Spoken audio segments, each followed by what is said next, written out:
Alright, here's the deal. We got one shot to get up over this hill, one shot only. As your company commander, I order you up the hill. First platoon, first squad. Yes, sir! Up the hill now. We can't. What's the problem? We're unnerved. Fine, first platoon, second squad. Yes, sir! Get your ass up the hill. Well, we can't. And why is that? We've panicked. First platoon, third squad. Sir? Up the hill. We can't. We're shaking. What the hell does shaking even mean? Well, that means we can only move half. What are you talking about? Yeah, we've been shaken. We can only move half. The hill is 6 hexes away. If we move 3 hexes, we'll be stuck in the open and we'll be slaughtered. What the bloody hell? Second platoon, first squad. Up the hill. I don't want to hear nothing else. We're shocked, sir. Yeah, I'm shocked. Second platoon, second squad. Sir? Up the hill, now. We can't, we're broken. How the hell can you be broken? I just rallied you. Well, we broke again, sir. What the bloody hell? Second platoon, third squad. Not gonna happen. I haven't even told you what. We're stunned. Yeah, I'm starting to feel stunned. Third platoon, first squad. Aye, sir? Up the hill. We're pinned. You don't look pinned. Well, what if the chit says we're pinned, sir? We can't. It's against the rules. Third platoon, second squad. Yes, sir. Please, for the love of God, go up the hill. Well, we're disrupted. We can't go anywhere. I don't believe this. Third platoon, third squad. Where are you? Over here, sir. What are you doing over there? We're wavering, sir. What is wavering? Somebody explain to me what's going on. Well, see, sir, wavering means we're spent. How can you be spent? Yes, we used all our action points in the last round. Besides, we couldn't move anyway because the movement segment has already happened, and we would have to wait until the next turn. Shut the hell up! What is wrong with everybody?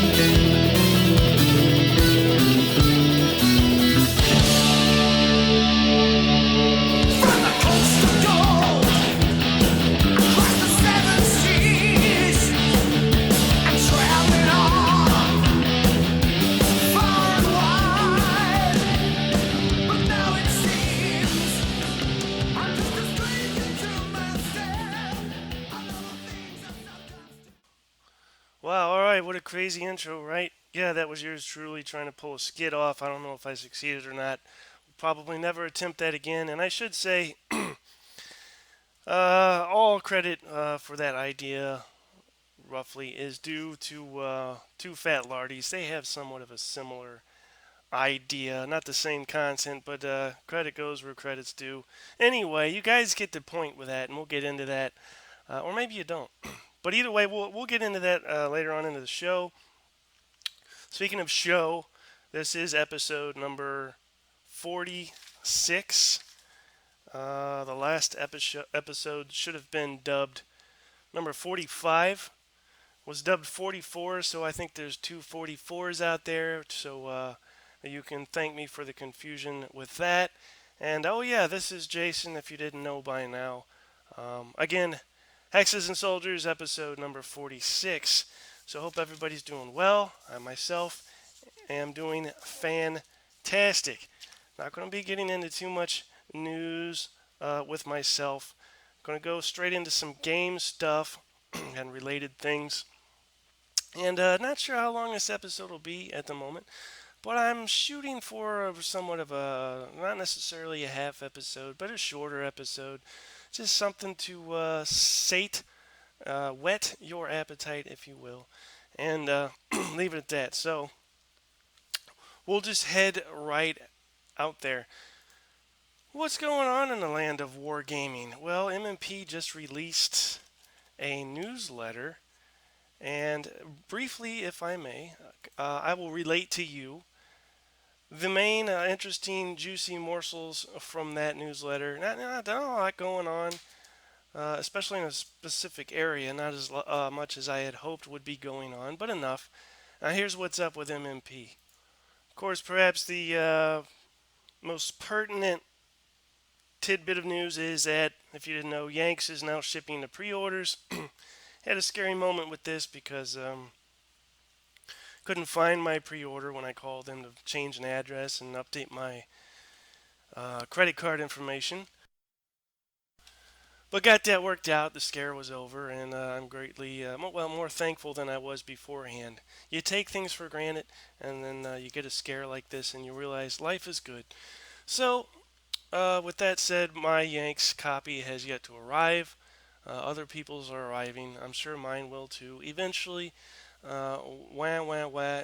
But no, it'll be here, and when it does, it'll be awesome. So, what am I talking about? Yanks, the second edition for ASL, is now shipping to pre-orders. And you got usual stuff here. Front Toward Enemy, the Vietnam tactical game from MP. I don't believe they've met the pre-order requirement yet to get this thing rolling. So if tactical Vietnam stuff is your thing, then it's time to represent. Start pre-ordering this thing. What else? The Korean theater, Forgotten War, for ASL is around the corner. So you still have time to pre-order for that. And that's pretty exciting. You know, how many years has ASL fought the good fight with World War II? Seemingly, World War II with an ASL will never end, but no, we finally reached something else with the Forgotten War. And in retrospect, it only makes sense to give this a shot. I don't think they uh, are going nuts with this new route, but they're giving it a shot, and that makes me happy. This should be pretty good stuff. Perhaps some bigger news, though, or maybe not. A victory lost. Are you aware of this? A victory denied, that whole series. Well, there's a third one coming, and this is a doozy. A victory awaits. And this is apparently well, I'll just read what they say. It says, lots of gameplay, but also one of the lightest rules loads of any Barbarossa game in a very long time. A victory awaits is actually 3 games in one. You can play just the Army Group North, Central, or South games, or play all 3 at once in a grand Barbarossa scenario. And if you're thinking what I'm thinking, if we're of a similar mind state, you're rolling your eyes and shaking your head and going, for the love of Pete, whoever Pete is, another Barbarossa game. Yeah, it's never going to end. Uh, I can't. I don't know if I can recommend this, because I haven't played it, obviously, and I can't just go off of, oh, it's an MMP product. But we'll have to wait and see, you know. I know that doesn't help MMP and any potential pre-orders that they will need for this, but honestly, we're going to need to know more about this, especially me, before I can be in or out. God, there's so many Barbarossa games. You know, there's so many Bulge games. I don't know. All right, that leaves Panzer Battles for the SCS system, and then The Last Stand. What's The Last Stand? Somebody said. That is yet another Barbarossa game. Actually, it's a Battle for Moscow, to be specific, so that would be Army Group Central, 41 to 42. That's already reached its finally. My God, that thing's been on pre-order forever. It's finally reached its pre-order status, so we can move forward with this. And I think I harangued some of you in the past to please pre-order this, and you should get behind this. There's definitely room for another Battle for Moscow Army Group Center showdown, in my opinion. Coming to pre-order soon. Kesserine, wasn't that the Americans' introduction to Africa, and they got their butts handed to them? The Battalion Combat Series, if I'm not mistaken, and then looks like there's a third game in the Line of Battle series, covering Jubal Early's campaign in the summer of 1864. And then they say, and I don't know if they're just saying this to taunt us, make us think they got something up their sleeve that isn't there. Uh, no, they wouldn't do that. says Chaz under the final heading ASL.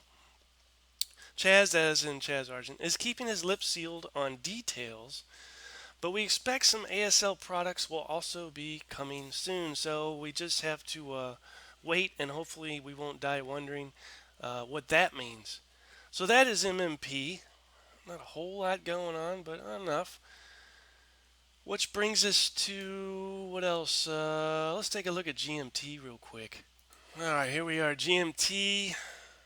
Looks like their last news update was July 21st, and there's a little upcoming charges for late August releases. So they're due roughly a week or so for a news update. um, P500, what are we looking at? Shipping now. Anything of note? Yeah, main battle tank, Panzer, Operation Dauntless, uh, Falling Sky.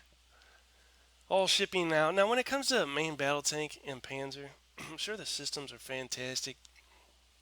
In fact, I know the Panzer system is, and I'll take it from others that main battle tank also is. I don't see why it wouldn't be, as it's the same gentleman, Jim Day. So, what is my grief with these games? My grief is, unless it's an intentional throwback to an earlier 80s map style, what in God's name is the excuse for the map art on these games? Honestly, if you look at what other people are doing, we are light years beyond what these games are calling map art.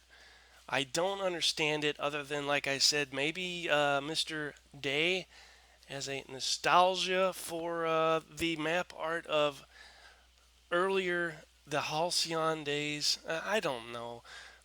I'm sure he has a valid excuse. In fact, I think, now that I think of it, I think he commented on this and stated that it had something to do with line of sight, clarity, cleanliness, something or other. It sounded a little bit of a along the lines of a lame excuse for some lame map art.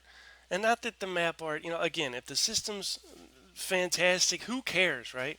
I seem to know of a particular game that came out known as Platoon Leader with some pretty questionable map art, but hey, if I do say so myself, the system's pretty cool. All right, enough of that. But no, honestly, I mean, this is GMT. This isn't some uh, game company that was started in a dorm room with little to no money and resources.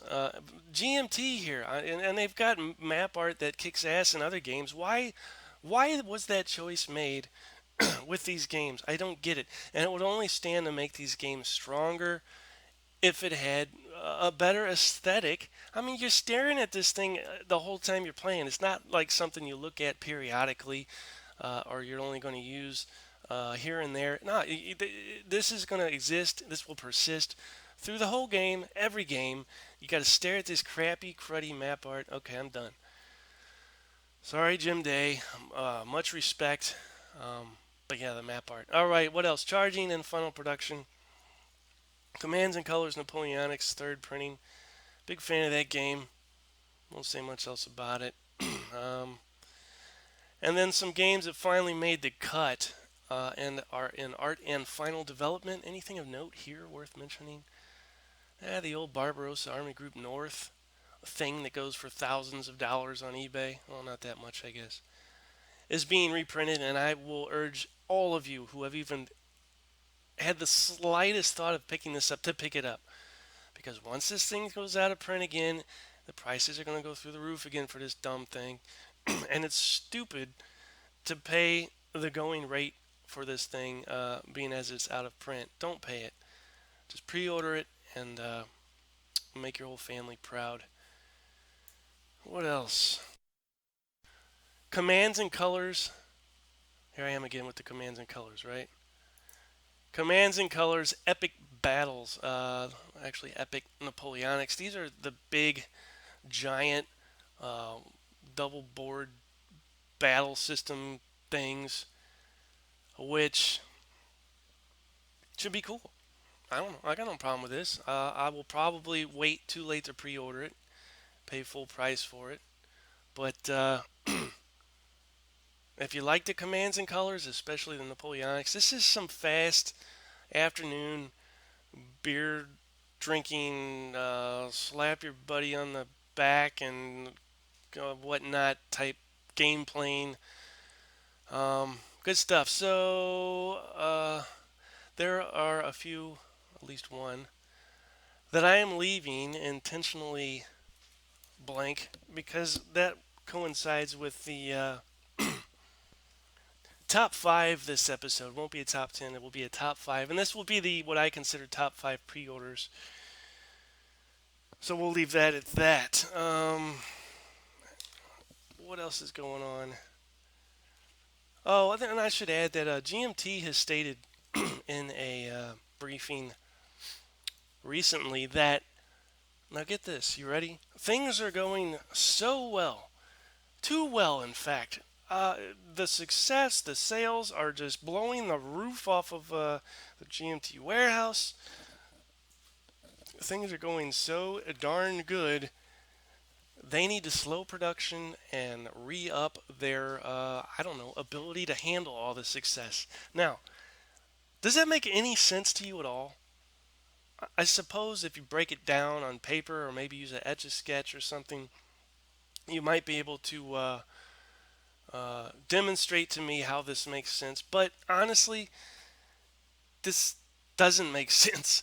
You're doing so well, you need to slow down production. I don't know. Something else is going on. I don't mean to be a conspiracy theorist or anything, but I'd like to think that there's something else to this. Maybe there's something. Maybe that's only partially true. Maybe there's, what there's something else that just didn't get mentioned. I'll leave it at that. So that's GMT. Maybe there's a couple other things we can look at here first before we start moving on. All right, we'll start with. I got a couple more things here. We'll start with Academy Games, the father of the Conflict of Heroes series. Looks like you can pre-order Storms of Steel, the second edition, which will have better maps, etc. But also the currently available, just available, hot off the press, is the Guadalcanal expansion for the Conflict of Heroes series. The maps on this thing are almost too good, in my opinion. And when you do maps this well, then the counters that they have seem to look a little dinky. The artwork on the counters compared to the map work. So in the future, Uwe, as if he listens, right? In the future, you might consider your map artwork is great. In fact, it's getting so good. You need to up the level of your counter art just a hair to kind of meet the bar that has been set with this. And good work, Uwe. Finally, that brings us to Worthington Publishing. If you're not familiar with this company, they are the creators of the Band of Brothers series of games. You've got Band of Brothers Screaming Eagles, Band of Brothers Ghost Panzer, and the Band of Brothers, Texas Arrows on the way. I think in fact, I know the Band of Brothers first two games in this series have been revamped. They come with the original map as well as a newer map artwork, which is very cool, very considerate. And then, of course, the Texas Arrows expansion. It's my understanding that if you're interested in this, you will need to own at least Band of Brothers Screaming Eagles to fully benefit from that. Not sure how I feel about that. It seems like they could have made it a standalone game that you didn't need to buy the other one for, but I don't blame them. It's a way to make more money, and I suppose in their case, may have done something similar. But I think that's roughly the news for now. That brings us to the top 5 pre-orders that you should have pre-ordered, because I have them pre-ordered. Well, actually, I only have 4 of them pre-ordered, but I already own the 5th. I already own it. It's like a reissue, I guess. I'll get to that in a second. So first off, top 5 pre-order games. Let me go to this place real quick so I don't lose my spot, and then we will move along. So, all right, the first pre-order I already mentioned, and this is in no particular order. Maybe I'll give a an order of importance or urgency post list, but we'll just start right off here. Advanced Squad Leader Forgotten War. I already mentioned how cool this is. If I didn't, it's cool. You need to pre-order this because again, once this thing goes out of print, it's going to be hard to get a hold of. The price you're going to pay for is going to be ridiculous. Just go ahead and order it now. If you don't like it, sell it. That's a good thing about ASL. Consider it an investment, and if at any time you're tired of something or you say you don't like it, you can resell this stuff no problem. There's always somebody out there that wants a copy of something. You're not going to be stuck with any ASL you don't want. That brings us to The Hunted, Consim Press, via GMT. This would be the third installment of the Submarine Foray. The first one, The Hunters, was a smash hit. I'm not being facetious. This thing was a smash hit, and I've also said that this is about as close as I've witnessed a game can be to perfection. Now, again, there's nothing is perfect, and I'm not saying this game is, but it is pretty dang close. That was The Hunters, and then they did the Pacific Theater, which was, can I turn, Silent Victory, and now they're doing the third, The Hunted, Twilight of the U-Boats, 43 to 45. So it looks like as a German sub, your main area of focus will be simply surviving. No more how much tonnage can I rack up. It is how many days can I survive. So pre-order that. Quality stuff. Can't recommend it enough. That brings me to Old School Tactical. You might be tired of hearing about this or not. It's been getting attention because it deserves attention. It is a fabulous blend of not too complex, not too simple. It's done just right. Tactical World War II game. This first one on the East Front. It's still available. It's not a print. If you're interested, pick a copy of that up.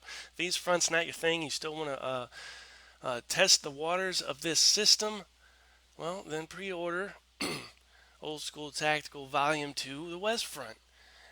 And another reason to pre-order this thing, and make sure before they run out, I don't know that they will, your Kickstarter, and this is, of course, Flying Pig Games, Mark Walker's breakaway company. You need to pre-order this. I forget what level I ordered it at, but basically I get the game and any Kickstarter stretch goal they make, and they're already up to 6 now, six goals, and there's still plenty of time for more goals to be reached. So get while the getting's good, and you paying for the game, but then you get all the stretch goals, you get all the goodies, you get extra counters, which I'll get to in a minute. You'll get it looks like they're up to 2 different play mats now, so there's that. I can't keep track of it all. Now, I said you get some counters. Come on, Mark. I love what you do. You're great with this Old School Tactical, and thank you for putting it out there. But you want to make some real stretch goals, please. Not extra counters. That should probably be in the game in the first place. Sorry, dude, but honestly, you can't call a few extra tank counters a stretch goal. That's lame, dude. Honestly, let's get some real stretch goals. I'll design. Mark says, you guys share enough of this. Do whatever the hell it is. Just share on Facebook. Do shares. Share this game. I'll do a couple solitaire scenarios. That's better.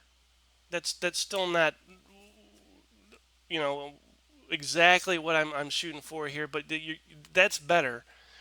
And the playmats, they're even better. But it seems like, and don't take this the wrong way, Mark. Again, I love what you're doing with this stuff. But you have an opportunity here to get some really cool Kickstarter stuff, not some really cool stretch goal stuff out there, man. You should uh, take advantage of this. I mean, you got people that love the game. Obviously, you're slowly building a pretty hardcore fan club for this. I mean, momentum's building. Let's face it, it's a great game. It's a great system. I like the system personally because it bears similarities to the platoon leader's system. But you know, and I'll shut up. I swear. And again, Mark, I don't mean anything personal. I love everything you're doing, buddy. But don't please don't embarrass yourself by saying, hey, we're gonna throw in some extra tank counters as a stretch goal, dude. If there's those aren't in there, they should already be in there. Not as a stretch goal. Okay, that's all I got to say about that. Again, no offense, Mr. Walker. I respect you a lot, and thank you for giving us old school tactical. The last 100 yards, this thing, this thing might be the next big thing in the wargaming world. You think, things are quiet in the wargaming land. Yeah, there's old school tactical, and that's really cool. But it's and how old school is it? I have an argument that it's not. I think the only thing old school tactical about it might be the name. I mean, this incorporates newer stuff with the impulse points and whatnot. I don't know anything old school that did that, unless I'm thinking too old school. But again, it's a great game, and enough about old school tactical. But we need to get to the what was this? The fourth, yeah, the fourth, 2, 3, fourth pre-order that you should have pre-ordered, and that would be the last 100 yards or the last 100 yards by GMT. This is game designer Mike Denson's first game.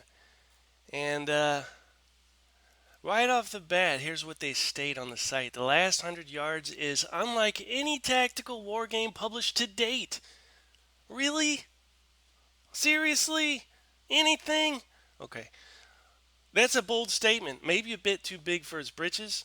Nobody's had a chance yet to judge that to be true or not. I don't know. You're setting yourself up for a pretty big fall if that's not the case. But somebody feels pretty confident about this thing, and I'm extremely intrigued, curious. I want to know more. I've liked the dude's Facebook page. You can also follow him in this game on Board Game Geek. Subscribe to that and get any news feeds or developments. Looking at the picture, I'm getting sidetracked here. Looking at the picture of the counter artwork, I can already see a leader named Murphy, who, I kid you not, is from a Tamiya model kit. I know this because I considered using it myself on some counter art, but thought, no, it's from a Tamiya model kit illustration that is on the box of these guys. Who cares? What else do they say? They say that, of course, it's fun, it's fast-paced. Well, I want to see somebody and they got a game. They say that it's a drag. Don't buy this. It's awful. It's terrible. Well, then I guess they wouldn't sell it. All right. So it's fun. It's fast-paced. All the stuff you would expect to be said about a game. All the generic junk. What is it? Let's see. Basically, you take command of an infantry company in Western Europe after the D-Day landings. I like the scale. All right, here's something. Here's Mr. Dean Essig of the Gamers and MMP, a number of fabulous titles under his belt. Here's what he had to say about the game. I had the opportunity to play several scenarios of Mike Denson's tactical game rule set, The Last 100 Yards. I found the ideas included to be both innovative and fun. His system for handling initiative and reaction shed new light on how units behave in a tactical setting. So Mr. Essig has even confessed that it sheds a new light. Fire systems are straightforward and make sense. Even indirect fires work cleanly and fast. Infantry fights are shown in a way that warmed the heart of a crusty infantryman like myself. I recommend a look for any player with a solid interest in this level of combat. Now, that's high praise indeed from Mr. Dean Essig. What else do we have? It goes on to break down the game a little bit. Initiative and advantage. Says only the player winning the initiative has a proactive game turn. On and on and on. I won't read everything here as much as I would like to. Just go to GMT's page and look it up and read what they have to say about it.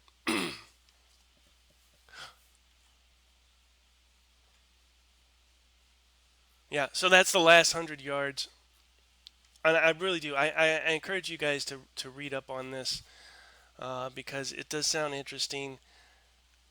And I'm not going to say it's the next best thing or, there's no other game out there like it, but I'm always intrigued when something tries to take something that is old and tired and,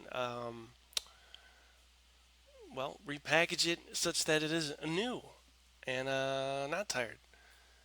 So yeah, I can't wait to see what this is about. And then that brings us to the fifth pre-order that you should have pre-ordered. Yay, GMT, pay yourself on the back. Another GMT game. Now, gets a little complicated here. Fields of Fire Second Edition. The first edition is out of print. This is a card-driven as well as card-assisted game.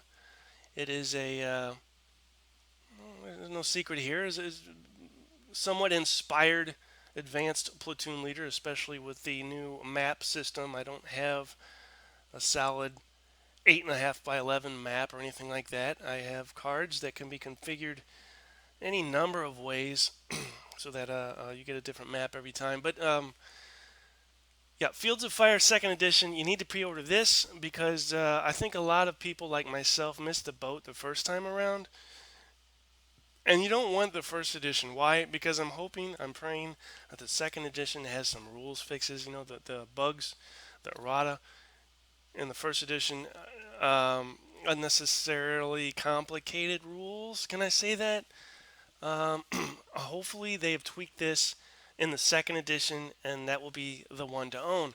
Because it would really be a shame for so many people with the first edition to get a hold of this thing and try it and shelve it because they couldn't get past the rules. And I know there's a game in here, and I know there's a great game in here, and only a few people have been able to mine it because of the rules complication. So hopefully they get it right with the second edition. I am confident they will. This thing has made the cut, so pre-order it while you can. In fact, I don't know that you can still pre-order a game once it is in art and final development. Doesn't say that you can't, so if you can, do so. Get a hold of this thing.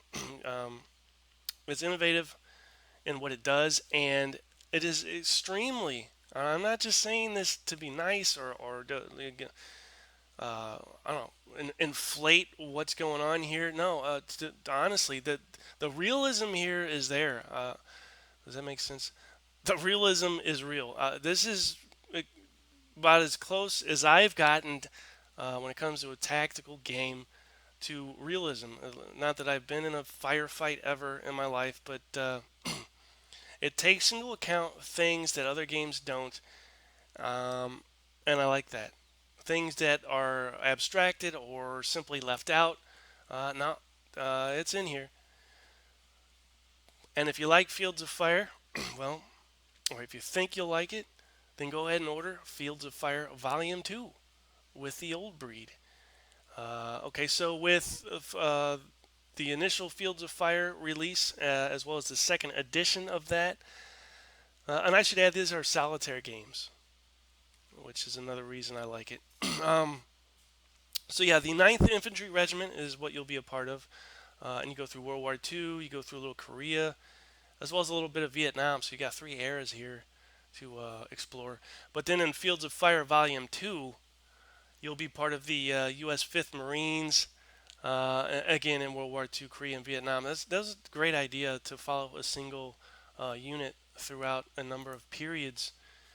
Wish I'd have thought of that. But so that is your 5 pre-orders that you should have pre-ordered, in my opinion. And yes, it's just my opinion. That leaves a lot of other eras out. No Napoleonic stuff, no Civil War stuff, no modern stuff. But really, to be honest with you, personally, if it ain't World War II, then it better have Napoleon. And if it doesn't have Napoleon, I'm probably gonna pass these days. So that brings us finally to the segment of the show that relates to the crazy skit that you listened to in the introduction.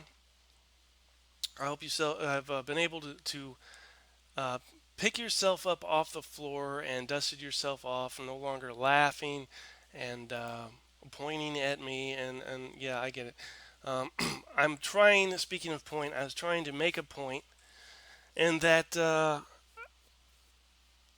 within war games, within our games that we play, especially tactical level games, um, how real are these games? How real is real? That perhaps is a bit too broad of an introduction. Specifically, I guess you could say morale. The way that this is modeled, is it done, do you think, accurately? Um, to think that a squad within a platoon can break repeatedly, and when I say break, according to the conventional conception of what it means to break as a squad and your typical tactical level game, these people are freaking out. They're bewildered such that they refuse to fight. The whole squad, mind you, refuses to obey commands, follow orders, fight. They're what? They're like I said, their teeth are chattering. They're shivering. They won't even lift their head above cover to follow the action, and more. They probably are going to rout because they're so freaked out. Again, to think that this happens time and time and time again, the same squad throughout a particular scenario or game, how realistic is this? Because when you consider that, if you was to take this model and stick it into a real life situation, I don't think anybody would get anything done fighting like this. If you were a platoon leader, say, and you had a squad or even numerous squads that kept quote unquote breaking, that you had to quote unquote rally back such that they will again be able to collect themselves and focus and fight and have initiative, etc. And then to have it all fall apart again, the same squad, and then have to gather them up and build their self-esteem such that they will once again be an effective fighting unit. How realistic is this, and does it necessarily matter? I mean, we all know these are in fact games. We've uh, we've grown to accept, just flat out accept certain things as well. That's just the way it is. What has brought this to my attention? Well, a couple of things. I did a few case studies. This was going in, originally to be a third, perhaps fourth case study, but I thought it bore more attention than just a in passing case study. And these case studies are the result of design and development in regard to Advanced Platoon Leader, the next installment from HNS Games. And as I'm going through core concepts within this thing, I'm doing some research. I'm learning how things are modeled in other games, what they get right, in my opinion, what they get wrong, etc. And it seems like, again, I don't know how to say this differently. We've grown to accept things just as that's the way it is. That's just how it's done. I don't know that that is necessarily healthy or right, but that is what it is. The other thing, before I go off on a tangent, the other thing that brought this to my attention, and let's see if I can find it in a timely manner, is I was stumbling upon along YouTube land, and is this him? This is him. There's a gentleman that goes by the name, or the initials rather, MJL. Has a nice little logo of a quill and a sword crossed as if they were crossbones. And for what I have been able to understand regarding this gentleman, Mr. MJL, M as in mother, MJL, that he had a hand in, or single handedly rather, designed something called Troops in Contact. And I want to say this is a computer simulation game. But the stuff that he talks about, he runs his game, and all games, I suppose, through this analysis machine. And again, he touches upon the core concepts that I too have been considering of late.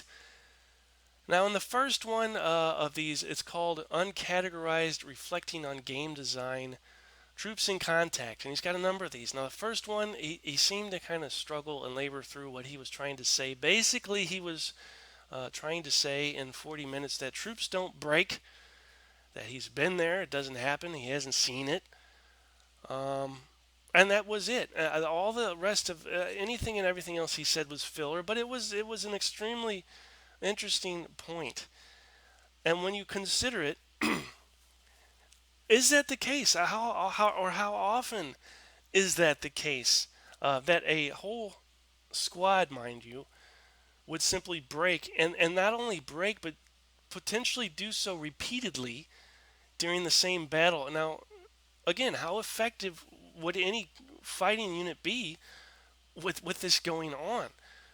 And he touches on some other things with later episodes of, again, this uncategorized reflecting on game design, troops in contact. But so that is the other thing that prompted me to further consider morale and how it is dealt with. So with that, let's take a look at how some of the games do deal with this. And of course, you guessed it, the first that comes to mind, I'm not even going to reach for it, is Squad Leader. And they talk about morale, and that is represented by a specific number that can vary depending on the alleged quality of a squad or leader. This number it comes into play when during combat you roll on the combat results table. I suppose in retrospect that is also why old school tactical could be considered old school, because we're getting seemingly away from combat results tables, but that's another story. And they have a combat results table. So back to what I was talking about. As a result of combat, the dice rolls will coincide with various results on the combat result table, such that you can have a morale check, and then the extent of the morale check can be such that when you roll the dice to achieve a number that is equal to or less than the number that is on the squad counter or the leader counter, in order to pass that morale check, that dice roll can be modified by a +1 for or a +2, etc., depending on the combat results table results. So what is my point? My point is, I guess I'm trying to give a rudimentary description of morale and its use within a war game. So there's that. And that is simply that. Within Squad Leader, you have morale, and you have a unit that takes a morale check based on a combat result. If it fails, it breaks. If it succeeds, it continues to fight, maintain focus, integrity. Everybody's happy. And that's fairly the extent of it. There might be some quirks to that, such as desperation, morale, etc. But really, that's the gist of it. Now, what is the way that some other games deal with this issue? Well, let's consider some. So here we are, jumping right into this next game, Conflict of Heroes, that does not have a combat results table. I won't explain how hits are achieved. Basically, there's a attack factor, defense factor. Those get compared. Dice rolls are added, covers considered, etc. And if a hit results, here's how you deal with a hit. You draw a hit marker, and without revealing it to your opponent, place it face down under the hit unit. Then pull hits against foot unit. Let's see. Pull hits against foot units from the foot hit marker pile, and pull hits against. Okay, we don't need that. But basically, you got a cup. You're drawing hit combat results from. So instead of rolling on a combat results table to see if there's a morale check, how bad that morale check is, i.e., is there a die roll modifier that will lessen the likelihood that you pass the morale check. You've got these chits that you're going to pull, and I like it and I don't like it. I like it because there's a variety of things that can happen. It's hard to predict what might happen. So you have, for instance, and this definitely harkens back to the show introduction with the different types of squads and their particular hang-ups. So you could possibly draw a stunned marker, which simply means a unit cannot take any action other than rally. So within this game, if you're not familiar with it, units perform actions by spending action points. So a stunned unit cannot take any action other than rally. What else? Unit can be killed flat out. Unit can be pinned, which means it cannot move or pivot.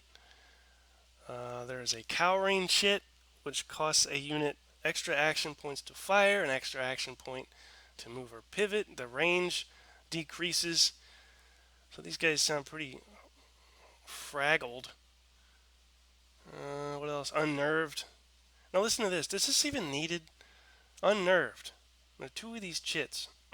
No stats are affected, but you need equal to or greater than 7 to rally. What is the point of unnerved? Again, what are you doing? I'm unnerved. Okay. Panicked. What does panicked mean? A unit cannot fire. Its flank die roll increases. Its front die roll decreases. So on these counters, facing plays a vital role in the game because, again, there are modifiers for approaching this unit other than its front. Suppressed. I don't have a problem with suppressed. How does a conflict of heroes deal with suppressed? Costs 1 action point to fire. Firepower decreases by 2. And all these chits, to remove them, basically you're going to conduct that rally attempt that squad leader got the ball rolling with. If a unit's suppressed, you'll need a greater 2, or it looks like all these greater 2 or equal, or I should say equal to or greater than 7 in order to rally and remove these chits. Other than cowering, which you need equal to or greater than 8, as well as berserk. So another result of combat. It's easier to fire. It costs -1 action point to fire. But again, equal to or greater than 8 to rally. Your range drops. Your firepower increases. So these are various and numerous states that abstractly, or I suppose directly, relate to a unit's morale, if you will. Wow, it sounds pretty schizophrenic on the surface. Again, I like it because I like the variety. You never know what you're going to get, like a box of chocolates. But it almost seems too much, right? It almost seems, again, the unnerved shit. I don't even know that's necessary. You could probably cut half of these out. But then you wouldn't have the variety. So, I don't know. This is another way of dealing with it. Then you have, let's take a look at flavor of the month, old school tactical. What do they got going on with morale? Huh? I think they got 2 states that unit can be in. Well, 3, 2 other than good order. Now, here we go. Ready? Shaken. Shaken bacon? No. A shaken unit has both its movement and firepower halved. Fractions rounded down. A shaken unit may not spot or assault move. Shaken units must retreat. So they've worked in a kind of route, if you will, to any adjacent hex of the owning player's choice, not containing enemy units after a melee. If it can't retreat, it is destroyed. Now, how about that, huh? Shaken units must retreat. If you can't, it's destroyed. That almost sounds like that's old school, I guess, huh? With the old combat results back in the day, it was lose steps or retreat. I suppose that's similar. Okay, that's shaken, or a unit can be broken. A broken unit has been severely rattled. Rattled? Hey guys, you're acting kind of rattled. God, the terms that get used. A broken unit has been severely rattled and may not move or fire. Are these terms at all ever used in real combat situations throughout history? That doesn't matter. A broken unit also may not spot. A broken unit immediately does not return fire. If it survives, it must retreat to any adjacent hex of the owning player's choice, not containing enemy units. If it can't retreat, it is destroyed. Shaken and broken markers are placed on units suffering morale effects. If an already shaken unit suffers another shaken result, it becomes broken. If a unit is already broken, further morale results do not affect the unit. It cannot become more broken, brokener, brokenest. And then there's the gut check, which is another way of describing a rally check. They call it a gut check. I guess they can do that. But here's the rub. I guess you call it the cool thing. So each scenario provides a gut check number for each side. So, whereas in Squad Leader, each counter has its own morale number printed directly on the counter, a scenario rarely, if ever, affects directly changes that number. Um, Scenarios, again, provide a gut check number for each side. It is a measure of morale of the troops, their spirit, and willingness to fight. I'd say it represents more than that. But again, you only have so much space to print. Any result of shaken or broken on the infantry combat table, etc., requires the defending unit to roll 2 dice for a gut check. If gut check number or higher is rolled, then they go higher. In Squad Leader, it's equal to or less to pass, and in Old School Tactical, it's equal to or higher the unit passes, and the result is ignored. If the roll is less, the unit fails, whereas in Squad Leader, if the result is greater, the unit fails. 6 and 1/2, half a dozen in the other.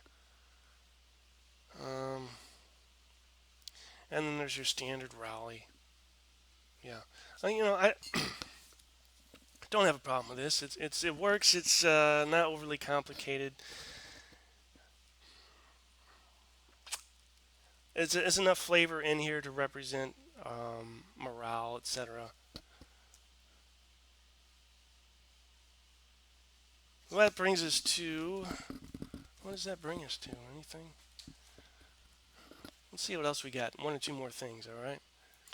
Alright, let's take a look at Lock and Load Heroes of the Pacific. Why? Because this is the one game that I was comped since I've been doing this show. Isn't that a shame? You do almost 50 episodes of a Wargame podcast, so-called. You think you get free games flooding your door every day? No. I've gotten one.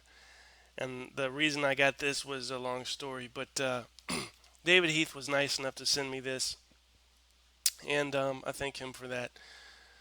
But if you go to page 5, as I have done, there's something called morale. Now, in Lock and Load, each unit has a morale rating. Nothing surprising there. The unit's morale represents its training and willingness to fight. Again, with the willingness to fight, right? There are 2 morale states in Lock and Load, good order, and there it is again, shaken. Shaken and bacon. Go units are cohesive, buff. Really? They're buff? And ready to fight. They are depicted by the front of the unit's counter. Shaken units are frightened, timid, disorganized, and tired of wargaming. Now I appreciate that. That's hilarious. Really? Tired of wargaming. The back of the counter depicts this. I like that Mr. Heath doesn't take himself too seriously. Many things can shake a unit's confidence, but a poor result on the direct fire table is the primary instigator. Morale checks are resolved by rolling 2d6. What's it going to be, higher or lower? The dice are summed and modifiers applied. The only modifiers that can be applied to an infantry morale check, including rallying attempt, are a leader's leadership modifier and, you ready? A -2 for being in the hex with a positive target modifier. If the result is greater than the unit's morale rating, it fails the check. So they did the squad leader thing. If it fails the check, flip the counter to its shaken and bacon side. So, standard stuff there. And then let's do one more.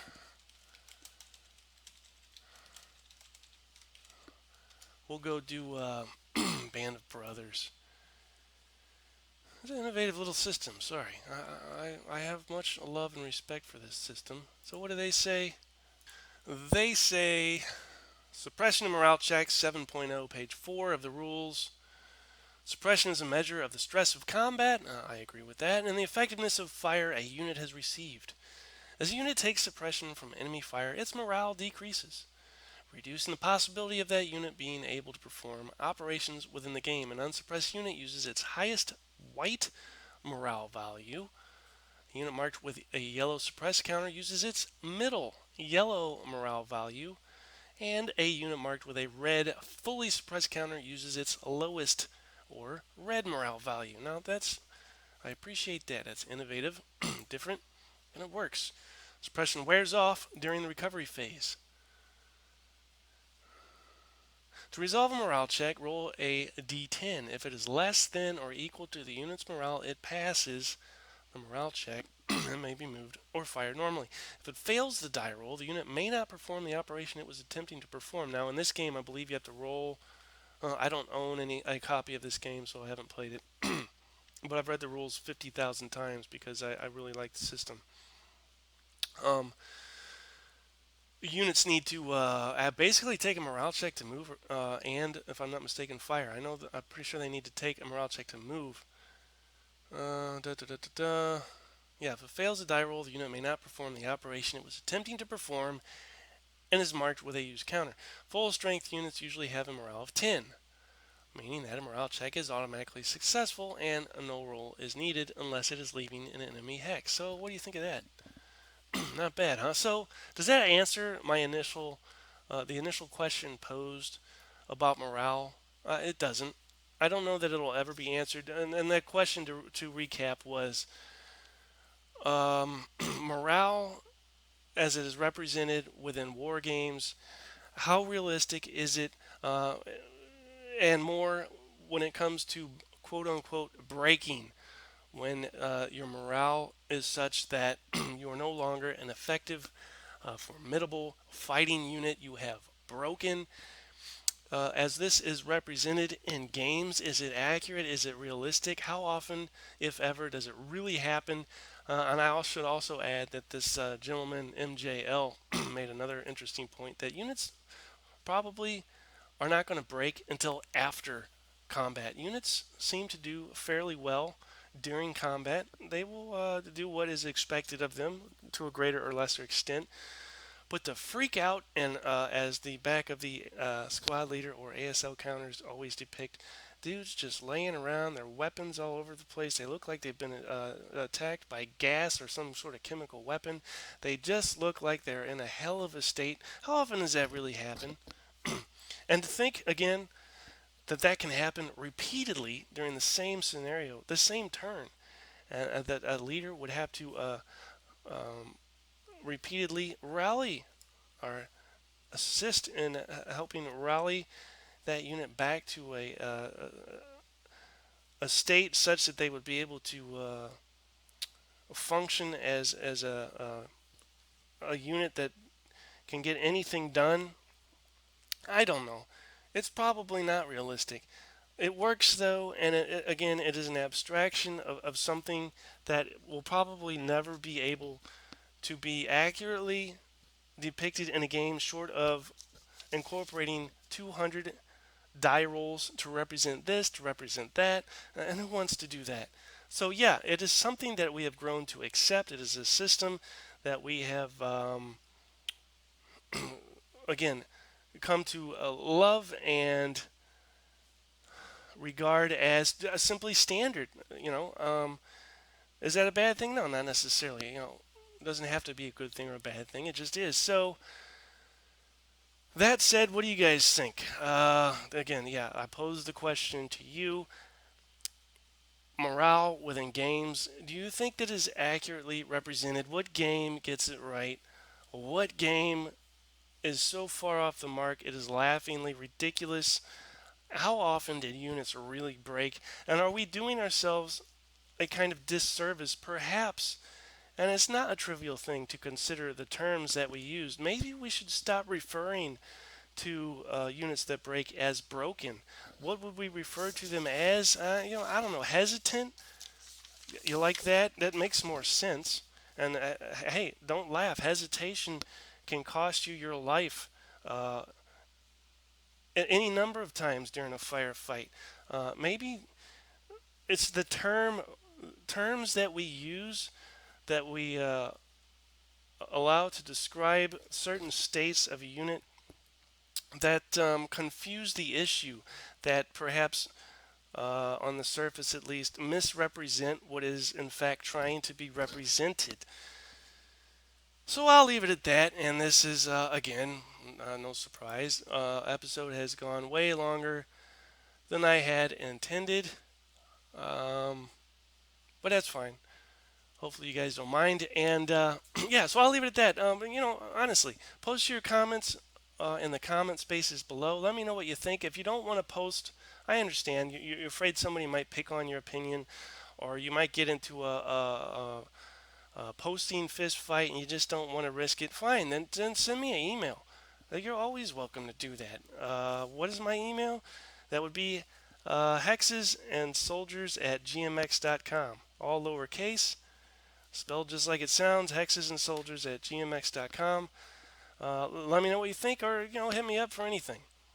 Just let me know what's on your mind, and we'll leave it at that. So that's it for episode 46, right? Yeah.